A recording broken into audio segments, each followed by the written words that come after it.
1 hour 53 minutes డ్యూరేషన్‌తో release అయిన 'bad girl' movie non spoiler of the review మీకోసం. Before that story spoil చేయకుండా జెన్యూన్‌గా రివ్యూస్ తీసుకొస్తాం. సో సబ్స్క్రైబ్ చేసి లైక్ చేసేయండి. Now coming to the story. టీనేజ్‌లో ఇంట్లో వాళ్ళు పెట్టే రిస్ట్రిక్షన్స్ వాళ్ళ సేఫ్టీ గురించని తెలిసుండాలి.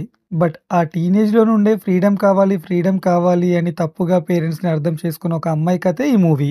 మూవీలో హీరోయిన్ జర్నీ స్కూల్ లైఫ్ దగ్గర నుండి స్టార్ట్ అవుతుంది. ఆలోచించడంలో మెచ్యూర్‌గా లేని ఒక అమ్మాయి తన లైఫ్ తనకు నచ్చినట్టు ఉండాలని అనుకుంటుంది. సో తన లైఫ్ ఎలాంటి ఎక్స్‌పీరియన్స్ ఇచ్చింది? And finally what she get back at the end అనేది rest of the story. Movie చూసాక నా ఒపీనియన్ ఇట్ వాజ్ ఓకే అండి. One time watchable. స్కూల్ డేస్‌లో ఒక అబ్బాయికి క్లోజ్ అయ్యి అట్రాక్షన్‌కి ప్రేమ అనుకోని కన్‌ఫ్యూజ్ అయిపోవడం అండ్ తన లైఫ్‌లో ఒక్కొక్క స్టేజ్‌లో జరిగిన ఇన్సిడెంట్స్, ఆ డ్రామా ప్రాపర్‌గా వర్క్ అయింది. And mother sentiment also worked well. First half అంతా ఎంగేజింగ్‌గా వెళ్తుంది. బట్ సెకండ్ హాఫ్‌లో చాలా వరకు రిపీటెడ్ సీన్స్‌లా ఉన్నట్టనిపించింది.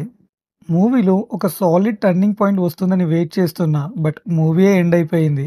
ఇలాంటి నేచర్ ఉన్న అమ్మాయికి క్లైమాక్స్ పోర్షన్ చాలా ఇంపార్టెంట్. బట్ నాకైతే పెద్దగా ఇంపాక్ట్ ఇవ్వలేదండి. ఫస్ట్ హాఫ్ అంతా ఎంత గ్రిప్పింగ్‌గా వెళ్ళిందో సెకండ్ హాఫ్ అంత డల్ అయిపోయింది మూవీ. క్లైమాక్స్‌లో ఒక చిన్న పాయింట్‌తో ఎండ్ చేషిర్రు. బట్ నాకదే అస్సలు నచ్చలేదు.